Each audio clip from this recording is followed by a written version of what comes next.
Fairway Galle Literary Festival is weeks away and we're super excited. And today we're here with Jill Mcdonald, who is the festival curator. Hi Jill! Hi Panjali. You must be super excited. It's just weeks away from the festival. Weeks away for sure, less than 4 weeks away in fact. Are you stressed? Oh no! No. So what's taking place this time at the festival? So it's the 10th iteration of the festival and we're all very excited about that. And in those 10 years, which have actually spanned about 13 years, we have seen the increasing breadth of scope of the festival. It's not just a literary festival anymore, it's an arts festival.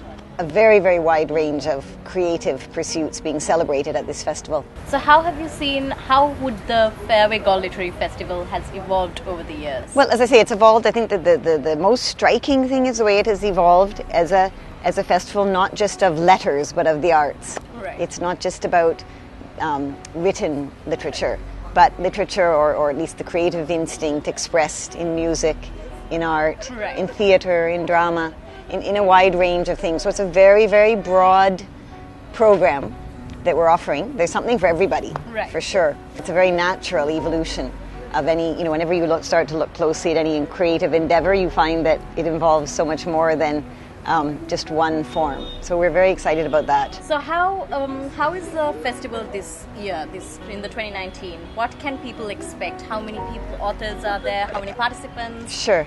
There are over 100 participants altogether.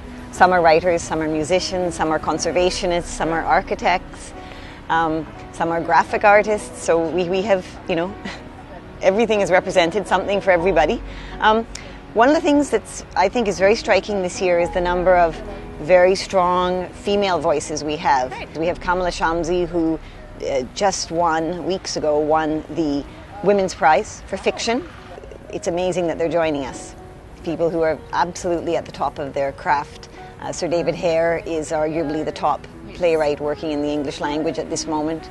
So it's a very integrated arts festival. Mm-hmm. Nothing exists just on its own.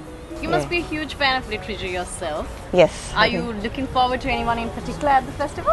I'm very much looking forward to hearing Kamala Shamsi and Madeleine Tien. Yeah.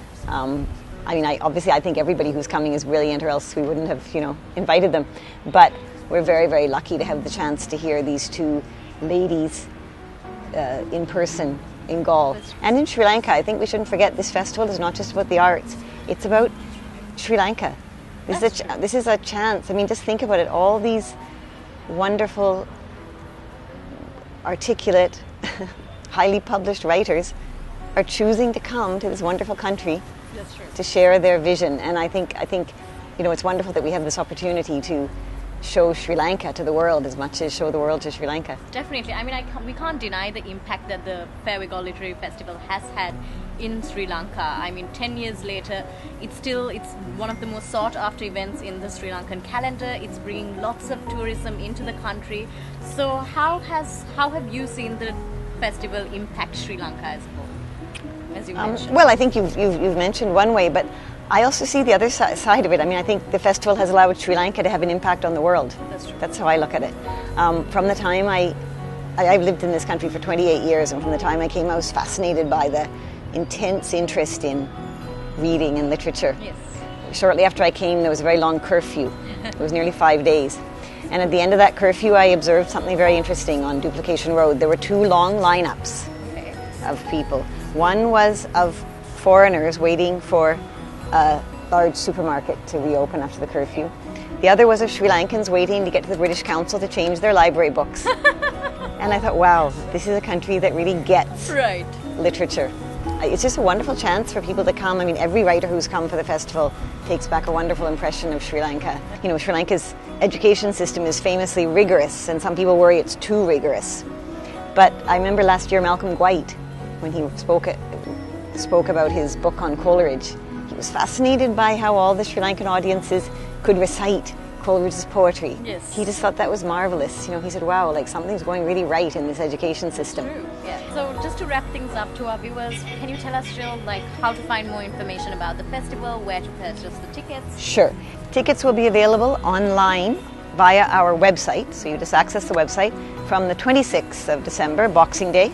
In other words, you book the tickets online and they then need to be collected at Barefoot. Okay. Barefoot is our official bookseller. So online and for collection at Barefoot from the 26th Boxing Day. Alright, don't miss out and make sure to collect your tickets for the Fairway Galle Literary Festival. It's a festival you do not want to miss.